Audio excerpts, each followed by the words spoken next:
when I came here, I was like, all the questions I have, I've listened to enough of the CDs that I kept answering them. You were in my head, so I was like, other people will ask, but if there's something that other people need to hear, I'll share that. And just now I had the thought that I'd be first. So I was like, okay, I'll try it. And just real casually, you picked up on that. I appreciate that you really are in vibrational. I'm sorry I'm rambling, but I wanted to share that. Well, we are happy to participate in the confirmation of the power of your thought. Thank you.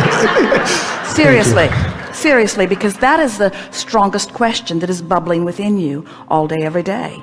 You are a deliberate creator and want to know that. And the question that we hear most often is about the power of your own thought. And so what could be better than for you to direct thought and for us to receive it clearly and acknowledge to you that we have? Thank you.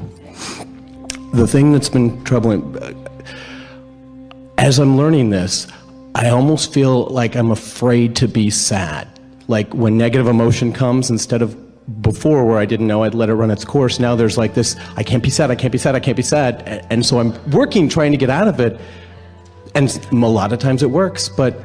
Fortunately, you live in an environment where there's a buffer of time so that your thoughts don't instantaneously manifest. So you've got time to cheer up.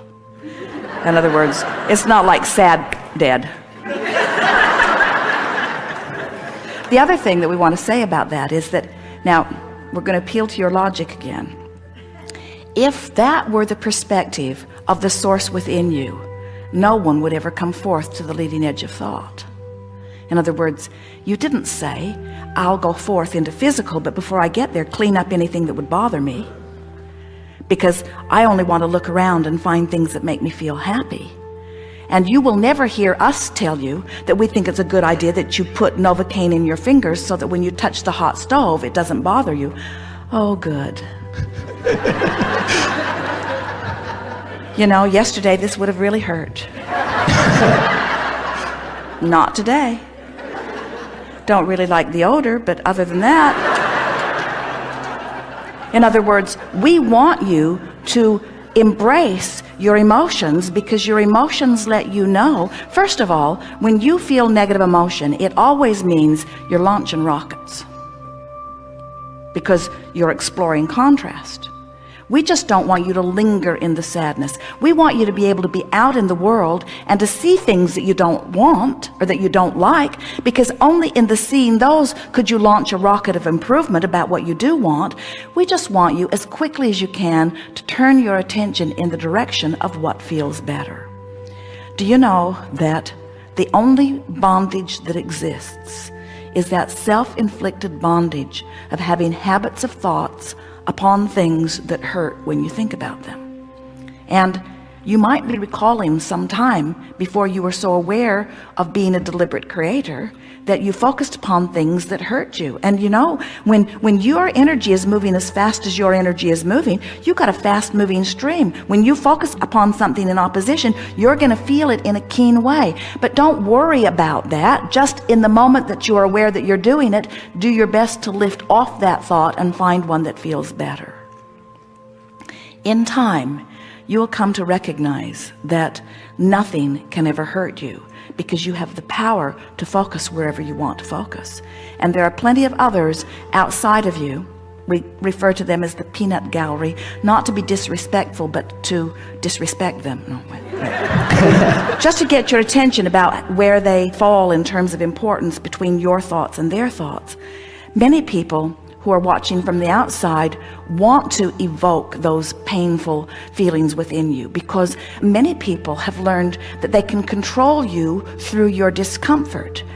But for someone like you, who was born, you hit the ground running, you've lived contrast and you've got your stream moving really fast, and now you're consciously aware of the difference between alignment and not, you can never again focus for any length of time on something that is upstream and not be aware of it. And that's the most important thing. Now you're aware of it, now you have an option.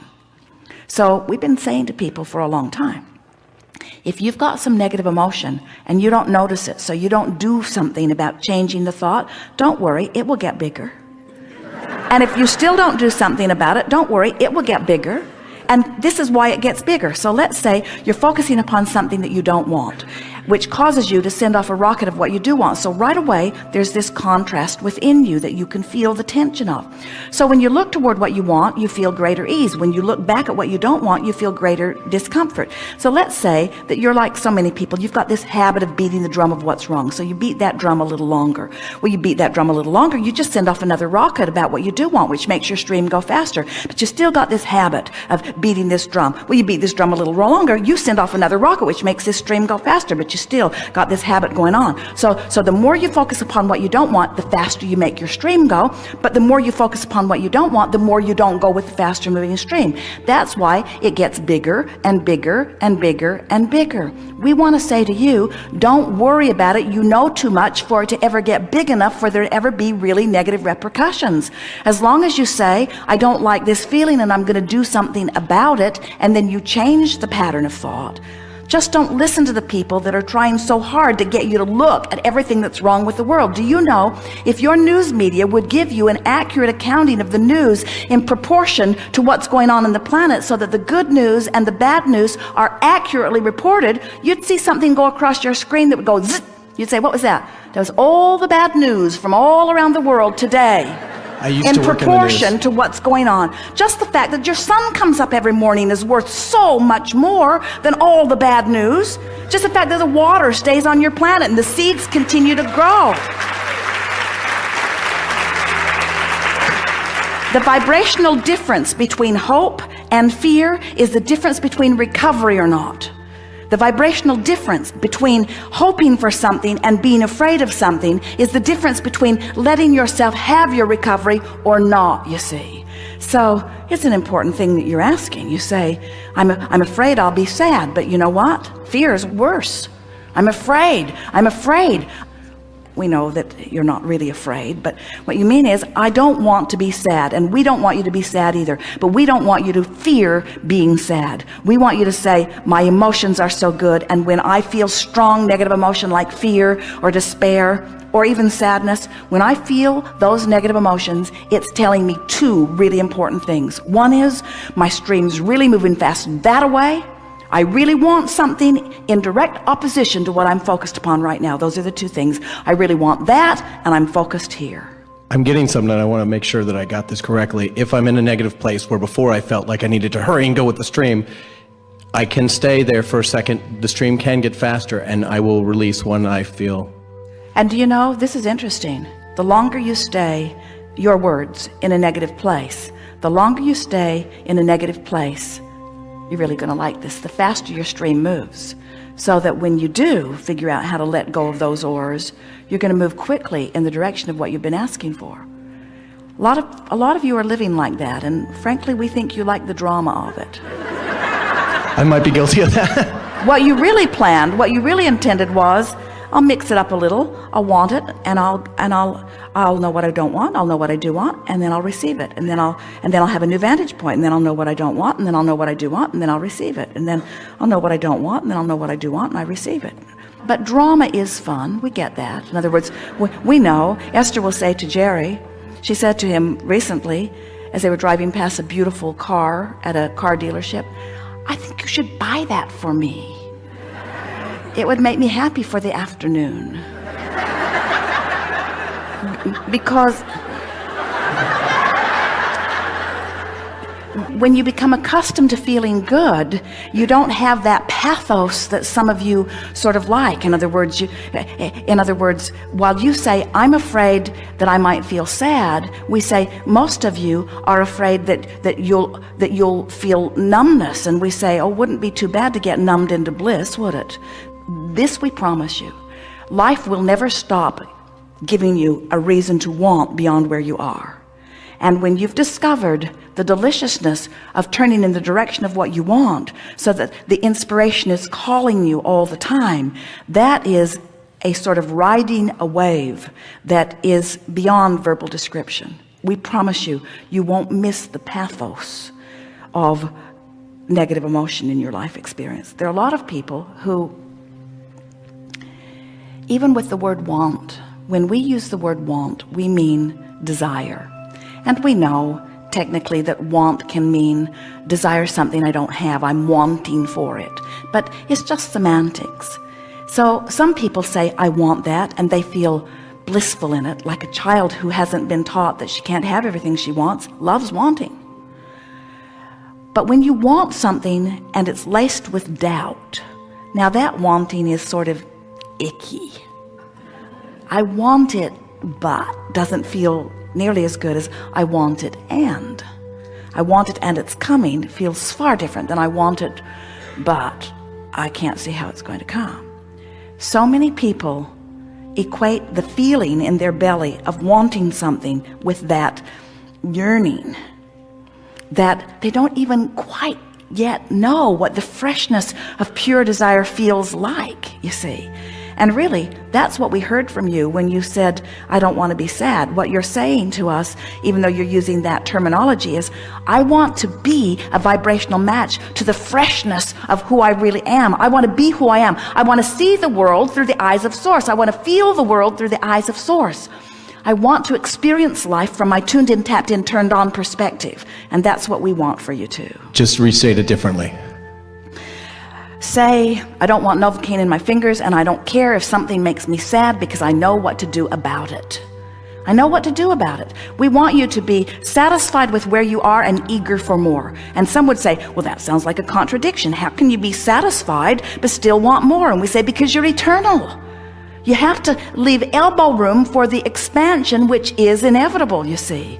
So when you get to that place where you're not sad, but you're satisfied, in other words, even satisfied in your sadness, think about that.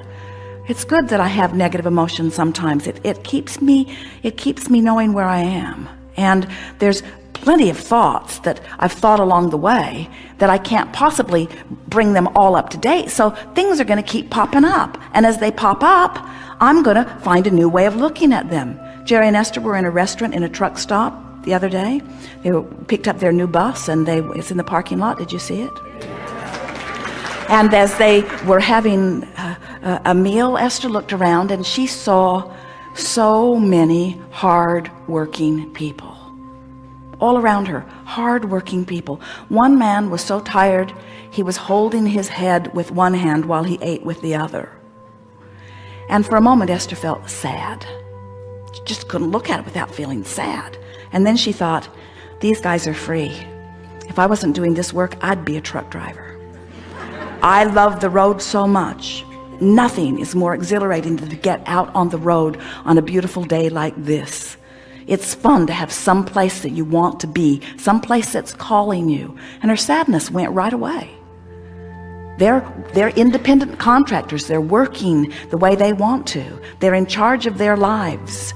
I've never met one that was not pleasant when I engaged them. They are kind to me when we are at the fuel bays. They've taught me the ropes of the moving around the truck stops. They give me mostly thumbs up. They're reaching to feel better. And Esther talked herself right out of her sadness, right into connection. And the guy was still sitting there holding his head with his hand, you see.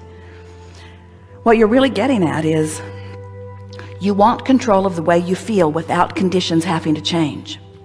And since you can't control conditions, most of you feel vulnerable about the way you're going to feel, because there are conditions out there that if you focus upon them, you're going to feel bad. And there's plenty of people in the world telling you you should focus upon those sad conditions and you should feel sad. And we're here to tell you, you can't help but see some of those negative conditions, and you will feel sad when you focus upon them. But when you do, you'll send off a rocket of desire. And when you turn your undivided attention to the rocket of desire, you will make the world a better place. And that person living that bad experience and your bad feeling response to it, which was all part of your giving birth to the improvement, and then your willingness to give your undivided attention to the improvement, that's the way